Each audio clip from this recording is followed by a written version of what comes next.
वरुणा और अस्सी।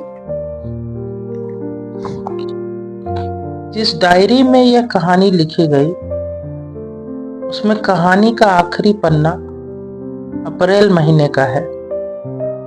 माँ अप्रैल 7, 2023 को इस दुनिया से चली गई।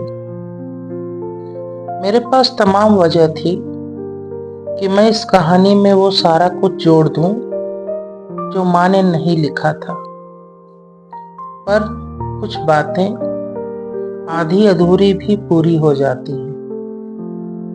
जीवन की ये कहानी कभी शायद कहीं और पूरी हो जाए। हाँ, पर जो मैं माँ से न कह पाया वो ये था कि मुझे माफ कर दो माँ, मैंने तुम्हारे लिए उतना नहीं किया जितना करना चाहिए था। मैं कर रहा था बस नौकरी नौकरी और नौकरी। मुझे तुम्हारे पास रहना चाहिए था। मुझे माफ कर दो माँ, मैंने तुम्हारे लिए उतना नहीं किया जितना करना चाहिए था। उतना जितना क्या, बल्कि मैंने तो कुछ भी नहीं किया जो तुम कर चुकी थी। मैं तो अपने ही नशे में घूमता रहा। मुझे माफ कर दो माँ। मुझे ये भी न मालूम हुआ कि तुम तो मरने से बहुत पहले ही मर चुकी थी। तुम्हारी बीमारी तुमको खा रही थी और मेरी बातें तुमको जला रही थी। मैं तुम्हें डांट भी देता था मैं तुम्हें डांट भी देता था, झटक देता था।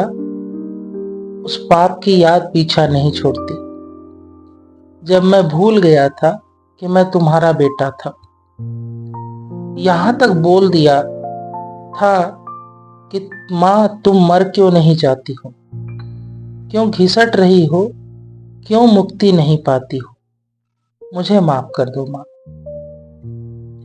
हाय, क्या हर बेटा मेरे जैसा है? क्या हर बेटा अपनी माँ के मरने की कामना करता है? जिसने जन्म दिया, क्या उसके साथ कोई ऐसा व्यवहार करता है? माँ, सच कहूं तो तुम्हारी हालत देखी नहीं जाती थी। दोस्तों, जो माँ मेरी दुनिया उठाए रखती थी, वो उस अंतिम समय बिस्तर से उठ भी नहीं पाती थी। हे ईश्वर, बीमारी देने की जरूरत क्या है?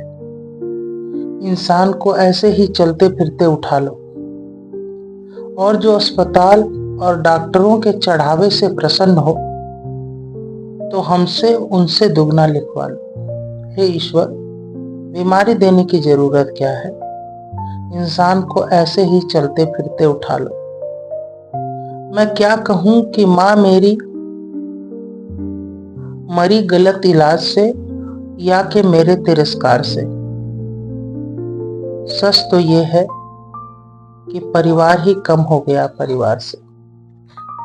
सच तो ये है कि परिवार ही कम हो गया परिवार से।